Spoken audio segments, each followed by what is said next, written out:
Hello, कैसे हैं आप लोग। मैं उपेंद्र सिंह और आज हम बात करेंगे यूनिफॉर्म सिविल कोड यानी समान नागरिक संहिता के बारे में। और इस पे बात करने का सबसे बड़ा कारण ये है कि आज के डेट में आप देख रहे होंगे कि टीवी से लेकर के अखबार तक सबसे ज़्यादा जिस बात पे डिस्कशन हो रहा है, डिबेट हो रही है, वह है यूसीसी यानी कि यूनिफॉर्म सिविल कोड। लेकिन हम यहाँ इसके पॉलिटिकल एंगल पे बात नहीं करेंगे, हम बात करेंगे इसके कानूनी और संवैधानिक पहलू पे। तो आइए हम समझते हैं कि यह यूसीसी है क्या। तो पहला जो प्रश्न आपके दिमाग में आना चाहिए कि इसका मतलब क्या है, यूसीसी का मतलब क्या है। तो यूसीसी का मतलब आप देख रहे हैं कि समान नागरिक संहिता। यदि आप संहिता का मतलब समझ जाएं, सेट ऑफ रूल्स यानी नियमों का समूह, तो पूरा अर्थ आपको समझ में आ जाएगा। यानी नियमों का वह समूह जो सभी नागरिकों पर समान रूप से लागू होता है, उसे हम क्या कहते हैं, यूनिफॉर्म सिविल कोड या समान नागरिक संहिता कहते हैं। ध्यान रखिए, यहाँ न जेंडर की बात हो रही है, न जाति की बात हो रही है और न ही धर्म की बात हो रही है। तो यूसीसी का पहला सबसे प्रमुख गुण यह है कि यह धर्म, जाति और लिंग से ऊपर उठकर सभी व्यक्तियों को नागरिक के रूप में ट्रीट करती है, किसी धार्मिक समूह के सदस्य के रूप में नहीं ट्रीट करती। दूसरी बात यह कि इसका एरिया क्या है, यानी इसके अंतर्गत क्या क्या आता है, और यह जानना बहुत ज़रूरी है क्योंकि इसको लेकर बहुत ज़्यादा भ्रम है। कुछ लोगों को लगता है और कुछ लोग इस बात की चर्चा भी कर रहे होंगे आपके आसपास कि यूसीसी के आते ही हमारी जो धार्मिक स्वतंत्रता है वह समाप्त हो जाएगी। हम मंदिर नहीं जा पाएंगे, कोई मस्जिद नहीं जा पाएगा, कोई गुरुद्वारा नहीं जा पाएगा, कोई पूजा नहीं कर पाएगा, कोई नमाज नहीं कर पाएगा। लेकिन आप बिल्कुल क्लियर रहिए कि ऐसी कोई बात यूसीसी के अंतर्गत नहीं है। क्यों नहीं है? क्योंकि इसका जो एरिया है, जो क्षेत्र है, वह धर्म नहीं है, धर्म नहीं है। और दूसरा, जो आपराधिक क्रिमिनल मामले होते हैं वह भी नहीं है। यह सीधे सीधे जुड़ा हुआ है किस से, हमारे सिविल मामले से। सिविल मामला क्या होता है? Personal legal matter. अब देख लीजिए इसको ज़्यादा डिटेल में समझने के लिए कि इसके अंतर्गत क्या क्या आता है। तो पहली चीज़ इसके अंतर्गत आती है विवाह या शादी, जिसे आप कहते हैं मैरिज पहली चीज़। दूसरी चीज़ इसके अंतर्गत आएगी, जहाँ विवाह है वहाँ क्या होगा, डाइवोर्स भी होगा, तो जिसको आप तलाक या संबंध विच्छेद कहते हो। तीसरी चीज़ इसके अंतर्गत आती है गोद लेना। बच्चों को जब संतान नहीं होती है तो गोद लेने की ज़रूरत पड़ती है, तो एडॉप्टेशन आप कह सकते हैं इसको। चौथी चीज़ आप इसके अंतर्गत विरासत या इनहेरिटेंस।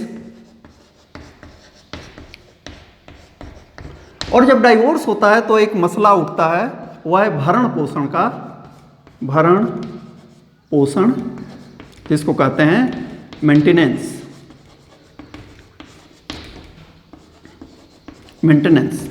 तो ये मुख्य रूप से 5 पहलू हैं। आप देख रहे हैं कि इसमें पूजा, आराधना या ऐसी किसी चीज़ का उल्लेख नहीं है। ये व्यक्ति के निजी मामले हैं जो यूसीसी के अंतर्गत आएंगे।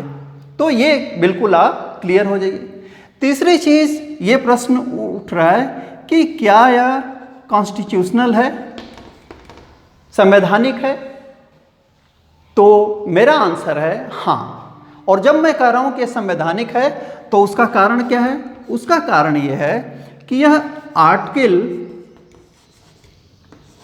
44 में है। और 44 कहाँ है? संविधान के पार्ट 4 में, भाग 4 में। 44 में ये कहा गया है कि the state shall endeavour to secure a uniform civil code, यानी राज्य अपने समस्त नागरिकों के लिए एक समान नागरिक संहिता लागू करने का प्रयास करेगा। इंडिवर का मतलब ये नहीं कि ढीलापन यहाँ नहीं है। इंडिवर का मतलब होता है ट्राई हार्ड, पूरी कोशिश करेगा किस चीज़ को लागू करने की, यूसीसी को लागू करने की। तो जो चीज़ संविधान में है, संविधान के किसी अनुच्छेद में या संविधान के किसी पार्ट में है, वह असंवैधानिक नहीं हो सकती। तो मुझे लगता है यहाँ आपका कंसेप्ट बिल्कुल क्लियर होना चाहिए। यह तो बात हो गई संविधान की। अब यहाँ थोड़ा सा पीछे चलते हैं कि संविधान जब बन रहा था तब संविधान सभा में कॉमन सिविल कोड या यूनिफॉर्म सिविल कोड के लेकर के क्या बहस हुई। तो आपको ध्यान में रखना चाहिए कि वहाँ जो मूल आर्टिकल था, ड्राफ्ट आया था, उसमें यह आर्टिकल 35 में था और बाद में इसको आर्टिकल 44 में कर दिया गया। यानी फंडामेंटल राइट से निकाल करके इसको किस में कर दिया गया? राज्य के नीति निर्देशक तत्वों में, DPSP में कर दिया, जो बाध्यकारी नहीं है। लेकिन यदि उन संविधान सभा के लोगों के विचार आप सुने तो जो राजेंद्र प्रसाद थे, जो संविधान सभा के अध्यक्ष थे, उन्होंने कहा कि UCC लागू होनी चाहिए। ड्राफ्टिंग कमेटी के जो चेयरपर्सन थे और जिन्हें हम भारतीय संविधान का जनक मानते हैं, यानी डॉक्टर भीमराव अंबेडकर, उन्होंने भी UCC का समर्थन किया। पंडित नेहरू ने इसका समर्थन किया, सरदार पटेल ने इसका समर्थन किया, KM मुंशी ने इसका समर्थन किया, TT कृष्णमाचारी ने इसका समर्थन किया। तो एक बड़ा वर्ग था जो UCC के फेवर में था। लेकिन कुछ और लोग थे और स्पेशली जो माइनॉरिटी के प्रतिनिधि थे, उन्होंने इसका विरोध किया। जैसे मोहम्मद इस्माइल ने इसका विरोध किया, हसरत मोहानी ने इसका विरोध किया और एंग्लो इंडियन समुदाय से जो चुने गए थे फ्रैंक एंथनी, उन्होंने भी इसका विरोध किया। तो सब मिलाकर इस विवाद के कारण इसको 35 से हटा करके 44 में कर दिया गया। इस बिंदु पर आपके मन में एक सवाल उठना चाहिए। सवाल यह उठना चाहिए कि जब कॉन्स्टिट्यूएंट असेंबली यानी संविधान सभा में इसको लेकर के विवाद था, आज भी विवाद है, तो इसको लागू करने की जरूरत क्यों पड़ रही है, क्यों लागू सरकार कर रही है? तो इसके दो कारण है।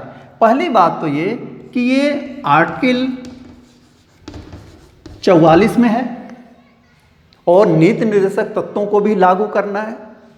दूसरी बात है, और उससे बड़ी बात यह है कि हाई कोर्ट और सुप्रीम कोर्ट ने समय समय पर अपने जो निर्देश दिए हैं किसी केस के संदर्भ में, तो उन्होंने इस बात पे बल दिया है कि भारत में UCC आनी चाहिए। उदाहरण के लिए आपको याद होगा 1985 में एक केस आया था, शाहबानो केस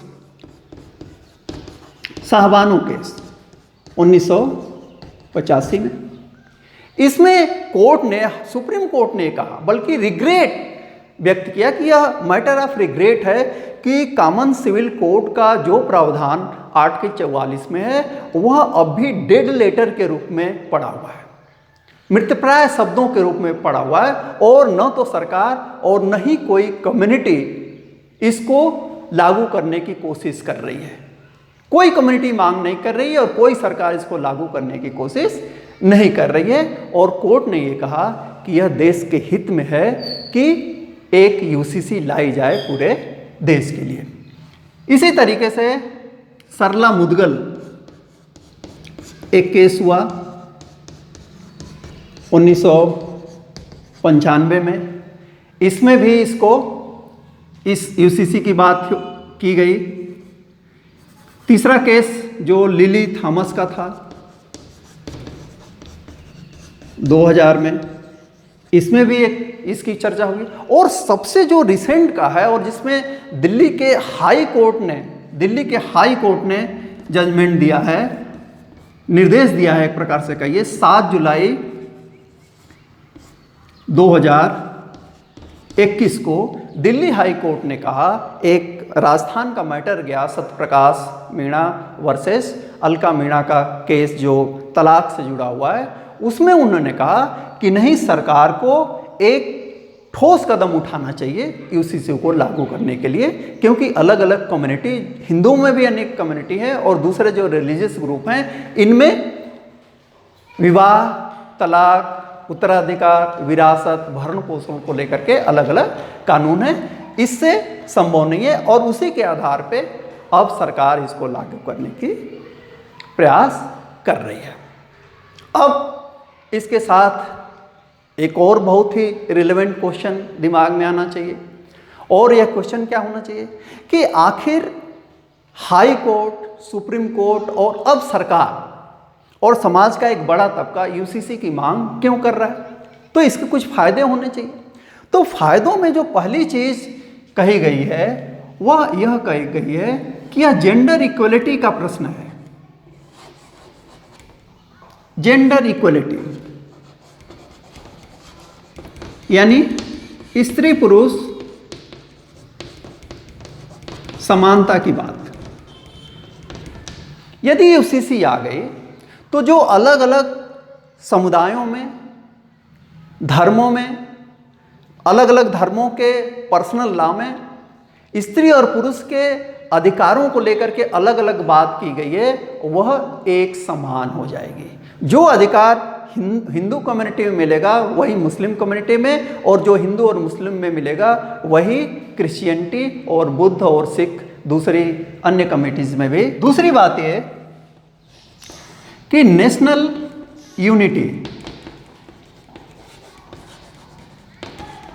नेशनल यूनिटी यानी राष्ट्रीय एकता, इस चीज़ पे पंडित नेहरू ने भी बल दिया, इस चीज़ पे पटेल ने भी बल दिया कि यदि यूसीसी होगी यानी सभी लोगों के लिए एक कानून होगा तो लोगों में सेंस ऑफ यूनिटी होगी। जब आप एक व्यक्ति के साथ अलग कानून होगा, मेरे साथ अलग कानून होगा, उनके साथ अलग कानून होगा, तो हमें लगेगा ना कि वो हमसे अलग है, मैं उससे अलग हूँ और हम दोनों से अलग वो है। तो नेहरू का ये कहना था कि सेंस ऑफ यूनिटी नहीं आएगी जब तक कि यूसीसी लागू न किया जाए। तो नेशनल यूनिटी के लिए ये चीज़ जरूरी है। तीसरी बात ये कही गई कि यह रियल सेकुलर स्टेट की स्थापना करेगा। कैसे? धर्मनिरपेक्ष राज्य वो होता है जो किसी भी व्यक्ति के साथ उसकी धार्मिक पहचान को ध्यान में रख करके व्यवहार नहीं करता, लेकिन चूंकि अभी भी अलग अलग धर्मों में व्यक्तियों के उत्तराधिकार को लेकर के, भरण पोषण को लेकर के, विवाह को लेकर के, तलाक को लेकर के अलग अलग कानून है। इसका मतलब ये कि भारत में धार्मिक आधार पे कानून हैं जो कि सेकुलर स्टेट के रियल कैरेक्टर को रिप्रेजेंट नहीं करते। तो वास्तविक धर्मनिरपेक्ष राज्य की स्थापना के लिए यूसीसी आवश्यक है। और चौथी जो बात आती है कि जो हमारे कानून है, जो भी कानून है, समय के साथ कानूनों में बदलाव होता है, और बदलाव इसलिए होता है कि परिस्थितियां बदलती हैं, सोच बदलती हैं। तो हम एक ग्लोबल वर्ल्ड में रहें तो ग्लोबल स्टैंडर्ड को फॉलो करने के लिए ज़रूरी है कि हमारे जो कानून है उसका आधुनिकीकरण, मॉडर्नाइज किया जाए, उसको आधुनिकीकृत किया जाए। तो इस दिशा में भी जरूरी है यूसीसी। और अंबेडकर यहाँ एक बहुत अच्छी बात उन्होंने कहा था। उन्होंने कहा था कि किसी भी धर्म का कोई भी कानून, चाहे वो हिंदुओं का हो चाहे किसी अन्य धार्मिक समुदाय का हो, उन्होंने कहा कि कोई भी पर्सनल लॉ इतना बड़ा कैसे हो सकता है कि वह स्टेट को सामाजिक सुधार, सामाजिक कल्याण के नियम कानून लाने के लिए रोक दे। नहीं, राज्य का काम ही है लोक कल्याण, और लोक कल्याण के मार्ग में जितनी बाधाएं आती हैं, चाहे वो धार्मिक हो या दूसरे किसी भी तरीके की हो, तो उसको दूर करने का प्रयास करना राज्य का कर्तव्य है। तो ये है यूसीसी का सकारात्मक पक्ष। लेकिन इसके साथ एक दूसरा पक्ष भी है जो अपनी आशंकाएं व्यक्त कर रहा है, और सबसे बड़ा जो उनका लॉजिक है, तर्क है, वह यह है कि भारत में एक कल्चरल डाइवर्सिटी पाई जाती है, सांस्कृतिक विविधता पाई जाती है, सच है। भारत में एक धार्मिक डाइवर्सिटी पाई जाती है, धार्मिक विविधता पाई जाती है, यह भी सच है। और यह भी सच है कि इस कल्चरल डाइवर्सिटी और रिलीजियस डाइवर्सिटी का रिस्पेक्ट होना चाहिए, उसको बनाए रखना चाहिए, और ऐसा ना हो कि यूसीसी से यह डाइवर्सिटी खत्म हो जाए। लेकिन मेरी जो सोच है और जो आप देख रहे हैं वह यह कि यह हमारे धार्मिक स्वतंत्रता के अधिकार में किसी प्रकार का हस्तक्षेप नहीं करता। तो जाहिर सी बात है कि धार्मिक जो विविधता है वो भी खत्म नहीं होगी। दूसरी चीज़ ये कही जाती है कि भारत इतना कॉम्प्लेक्स स्टेट है, एक ऐसा जटिल राज्य है, समाज है, जिसमें भिन्न भिन्न प्रकार की भाषाएं हैं, जातियां हैं, धर्म हैं, समुदाय हैं, संगठन हैं। हिंदुओं में ही कई प्रकार के ग्रुप हैं, मुसलमानों में ग्रुप हैं, क्रिश्चियनिटी है। तो एक ऐसे जटिल समाज में क्या यूसीसी लागू की जा सकती है? तो इसका एक आंसर ये है कि गोवा में 1889 से यूसीसी लागू है। तो गोवा में भी तो सभी धर्म और समुदाय और समस्त जातियों के लोग रहते हैं। मेरा लॉजिक ये है कि यदि गोवा में यूसीसी लागू हो सकती है तो शेष राज्यों या शेष भारत में वो लागू क्यों नहीं हो सकती? ज़रूरत इस बात की है कि जो आशंकाएं हैं, जो प्रश्न हैं माइनॉरिटीज़ के दिमाग में या किसी भी वर्ग के दिमाग में, सरकार उसको व्यापक तौर पे और समुचित तरीके से दूर करने की कोशिश करे तो शायद कोई विवाद नहीं होगा। तो ये था यूसीसी, और मुझे लगा कि इस चर्चित टॉपिक पे बात करना ज़रूरी है। तो देखते रहिए, पढ़ते रहिए। Thank you very much.